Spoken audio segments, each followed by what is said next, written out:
আসলে জিনিসটা শিখতে হবে। কিছু লোক খালি মতে বসে আছে, ছেলেরা বেশি পড়াশোনা খালি মতে বসে আছে, এটা ঠিক না বাবা। তুমি যখন তো মিটিং হবে, রাজনীতি পলিটিক্যাল মিটিং যখন হবে, সেখানে তুমি খালি মতে গিয়ে দাঁড়িয়ে করবে, কেউ দেখতে যাবে না। কিন্তু এখানে আসলে ভাই আমার দোস্তরা আমার এখানে যখন আসবে, দিনই চলছে, যে কোনো দিনই চলছে যাবে, টুপিটা মাথায় দিয়ে যাবে।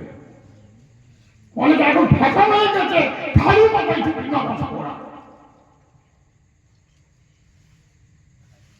বাজে পয়সা খরচ করার বলে ঠিক আছে, আর একটা ফকিতে 10 টাকা পয়সা দিতে গেলে যেন বুকটা যেন চটচট করতে থাকে। কেন আল্লাহ বলছেন, আমার দিনকে যদি কারো ভালো না লাগে, সে আমার দিন থেকে বেরিয়ে যাও, চলে যাও, ছেড়ে দাও। আর আমার দিনকে যদি বিভাগ থাকো, ভালোভাবে ধরে থাকো।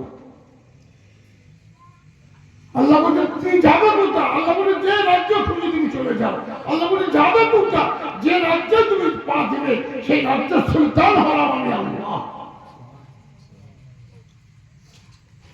মুসলমানের অবদান আছে সারা ভারতবর্ষের স্বাধীনতার উপরে, ভুলে গেলে হবে না। মুসলমান হওয়ার উপরে আছে, স্বাধীনতার উপরে মুসলমানের অবদান আছে। বিফোর পার্টিশনের পূর্বে গান্ধীজি বলেছিল, যদি কোন সময় আমি দেশকে স্বাধীন করতে পারি, যেভাবে হযরত ওমর ফারুক রাদিয়াল্লাহু তাআলা আনহু যেভাবে স্বাধীন দেশ চালিয়েছিলেন, সেইভাবে আমি দেশ চালাবো। স্বাধীন হওয়ার পরে 2 বছর পরে ওনাদের মধ্যে, মানে হিন্দু ভাইদের মধ্যে তেনাকে গুলি করে, হিন্দু ভাইদের মধ্যে একজন গুলি করে মারল। গান্ধীজি সকালবেলা উঠে কোরআন শরীফ পড়তেন। বলেছেন কথা, আজকে কি হচ্ছে? যত রাগ মুসলমানের উপরে, যত খেলা যায় ওদের শুয়ে আছেন এই ভারতবর্ষের মুখে, কেমন পর্যন্ত একটা মুসলমানের ক্ষতি করতে পারবে না। ওই তুমি রাস্তা ঘাটে, পথে ঘাটে কেনে দাঁড়িয়ে ধরে মারতে পারবে, ওইটুকু তোমার কাজ, তারপর আর কিছু করতে পারবে না। তুমি কি মনে করছো না যে গালে চল মারলে মুসলমান চলে যাবে? যে দলের মানুষ সেই দলে থাকবে। পৃথিবীতে ইসলাম প্রচার হয়েছে একমাত্র আল্লাহ পাকের নবী বলেছেন কথা, আখরাতে হাসানাত চায়। পৃথিবীর কোন মানুষ বলতে পারবে না যে নবী কারো মনে চোট দিয়েছেন। ইসলাম প্রচার হয়েছে কামানের দ্বারাই না, ইসলাম প্রচার হয়েছে কামানের দ্বারাই না, ইসলাম প্রচার হয়েছে নবীর আখরাতের হাসানাত দ্বারা। ভারতবর্ষের যত মুসলমান আছে সকলের পথে আল্লাহ করুন, এই দোয়া করব। ভারতবর্ষে যত শুয়ে আছেন আনাচে কানাচে, এনারা যতদিন মাটিতে শুয়ে থাকবে, মুসলমানের ক্ষতি কেউ করতে পারবে না। ভুলে গেলে হবে না, ভুলে গেলে হবে না। করোনার সময় হিন্দু ভাই মারা গেছে, আর হিন্দু ভাই আত্মীয় স্বজনরা, ইউপির ঘটনা বলছে আমি, ইউপির ঘটনা, হিন্দু ভাইদের আত্মীয় স্বজনরা লাশ ফেলে রেখে দিয়ে ছেড়ে দেন মাকে বাঁচি, লাশ ফেলে রেখে দিয়ে হিন্দু ভাইদের সাইড হয়ে গেছে তার আত্মীয় স্বজন।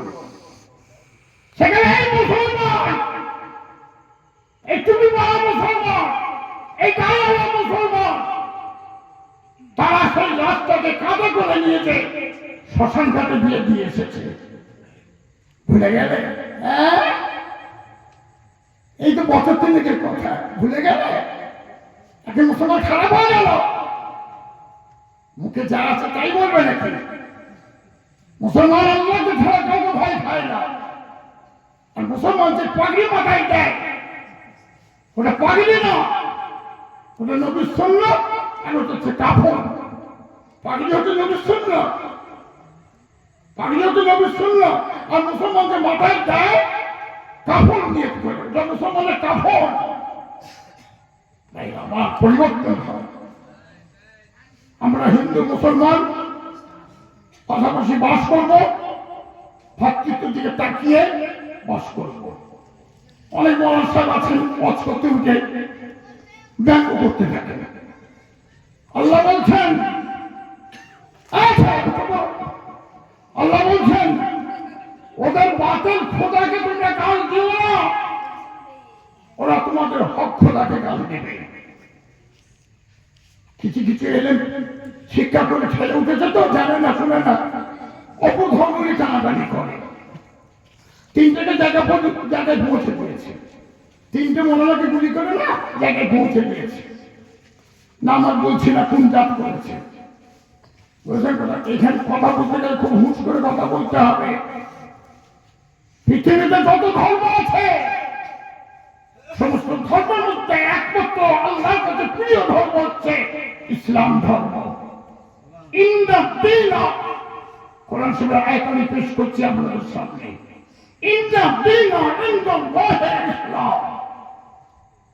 ইসলাম, ইসলাম ধর্ম মানে হচ্ছে শান্তির ধর্ম। ইসলাম ধর্মকে ইংরেজিতে বলা হয় পিস, শান্তির ধর্ম।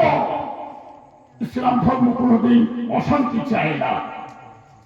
কোন হিন্দু ভাই যদি মুসলমান না হতে চায়, কোন মুসলমান ভাই তাকে জোর করে মুসলমান করতে পারবে না, ইসলামের নিষেধ আছে।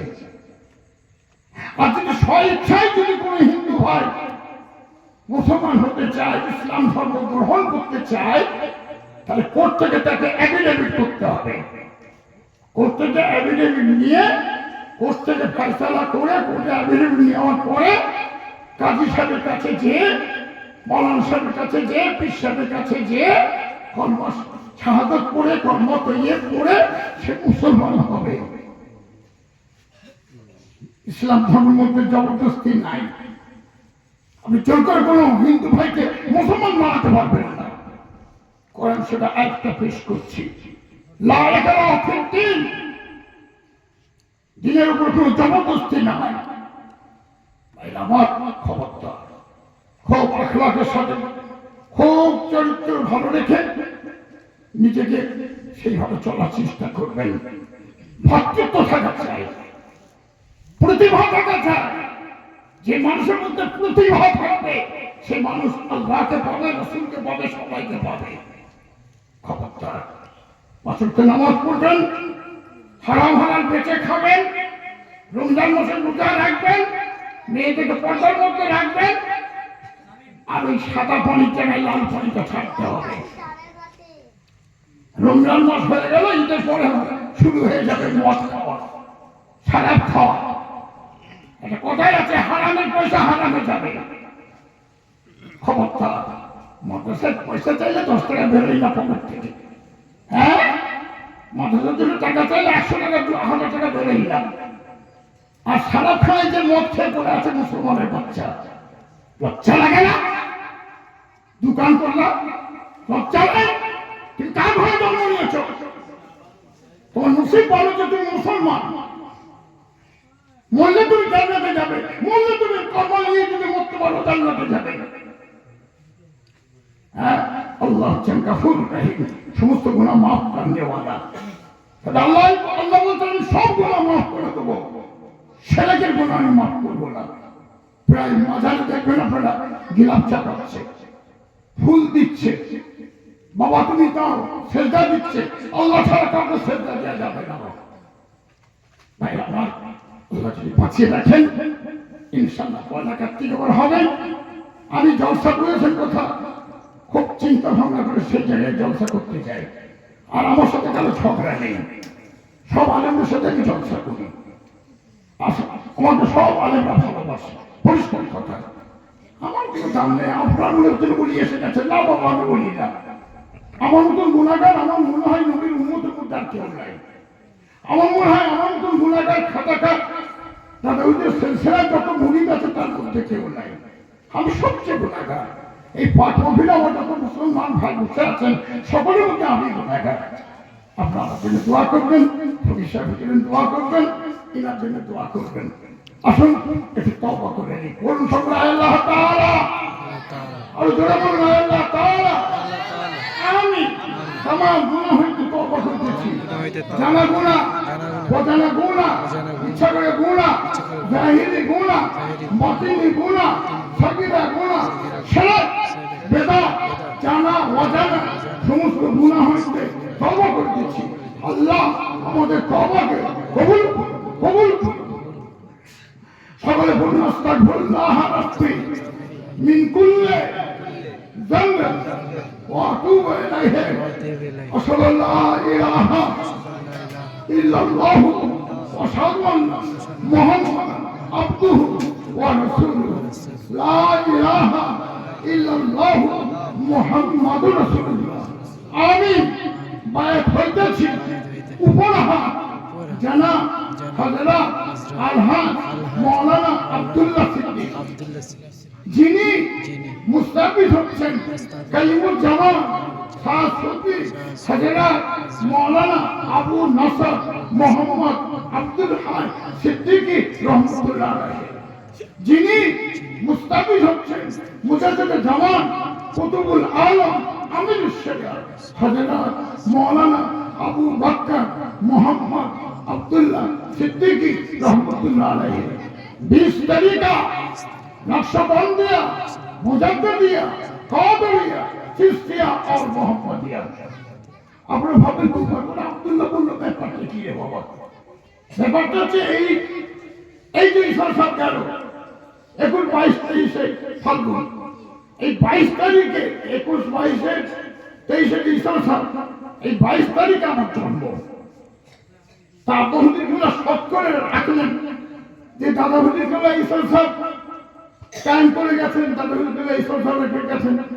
আব্বা হুজুরগুলো দেখলেন যে আমার আব্বা হুজুর মানে দাদা হুজুর করে গেছেন, তিনি সকলের যাদের বাপ মা চলে গেছেন তাদের নামে কিন্তু ঈশ্বর সব করেছেন, নিজের পীরের নামে না, নিজের নামে না। এই ঈশ্বর সব হচ্ছে কোন মোমেনের নামে ঈশ্বর সব, ওটা আপনারও অধিকার আছে, সবার অধিকার আছে, ওখানে যাওয়া তো আচ্ছা সব অধিকার আছে। দাদা হুজুর কেবলার দিকে তাকিয়ে আমার নামটা আব্বা হুজুর কেবলা শখ করে রেখেছিলেন। দাদা হুজুরের নাম হচ্ছে আবু বকর মোহাম্মদ আব্দুল্লাহ সিদ্দিকী, আর আমার নাম রাখলেন আবু বকর মোহাম্মদ আব্দুল্লাহ সিদ্দিকী। সাধারণ লোক ইন্তেকাল করলে কি বলা হয়? মরহুম বলা হয়। আর ওলিয়াল্লাহ ইন্তেকাল করলে কি বলা হয়? রহমতুল্লাহ আলাইহি। দাদা হুজুরের নামের পরে আমি কি বললাম? রহমতুল্লাহ আলাইহি। আপনারা আমার জন্য দোয়া করবেন, খাস করে আমার ছেলে একমাত্র ছেলের জন্য দোয়া করবেন। যে যা পড়েছেন সকলে আমাকে উকিল করুন। পর্দার আড়ালে মা বোনেরা আপনারা হাত তুলে দোয়া চান, আমি দোয়া করছি, আপনার জন্য দোয়া করছি। আল্লাহুম্মা আমিন। এই রব্বিল আলামিন আল্লাহ, আমরা যা কিছু পড়েছি আল্লাহ সব যদি মেহেরবানি করে দিতে দেন, তাজদারে মদিনা দুলহান মদিনা আহমদ মুস্তাফা